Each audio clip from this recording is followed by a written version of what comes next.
弱者が体格がいい敵、複数いる敵と戦う際の基本は下がることです。しかし、ただ下がるだけでは力任せの攻撃を避け続けることはできません。後退スライドすることで敵と力がぶつかる事態を回避でき、結果、力任せの攻撃をかわし、その場からすぐ離れることで捕まるのを避けることができます。後退スライド進法は、後ろから迫る敵をかわす際に生じる勢いの減退を最小限に食い止める知恵の結晶なのです。移動速度の遅い横歩きを避け、前方向移動を後退スライドで保つことで勢いを落とさずに敵中を駆け抜けることができます。後退スライドには、この動画で説明する敵に背を向けないでスライドする方法、内転本心と、敵に一瞬背を向けてスライドする方法、外転本心があります。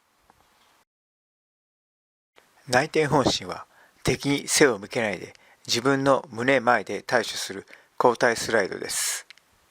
後退スライドしながら敵方向に手を出して攻撃軌道を塞ぎ、すかさず反対側の肩を入れ牽制しながらスライドして敵から距離を遠ざけます。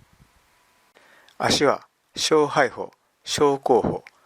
大背歩、大後歩の順で滑らかに運び、この歩の連動によって後退スライドします。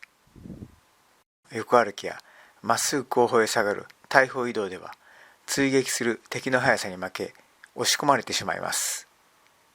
後退しながらも前方向移動のベクトルを後退スライド法で保つことで、勢いをさほど落とさずに敵中を駆け抜け続けることができます。小礼法で旋回しながら後方から敵が迫ってくるイメージを強く持ちます。敵が一気に距離を縮めてきたと仮定したら、斜め後方へ移動しながら手を出し、すぐさま肩を入れながらその手の主頭部を敵に押し出します。押し出したと同時に完全に身体を転換し、先ほどの旋回と反対側の円弧上を歩き出します。目標物を敵に見立てて練習する対峙想定練習の際は、必ず目標物を通り過ぎてから後退スライドします。そうすると差し出す手と牽制攻撃の手は目標物に当たりません。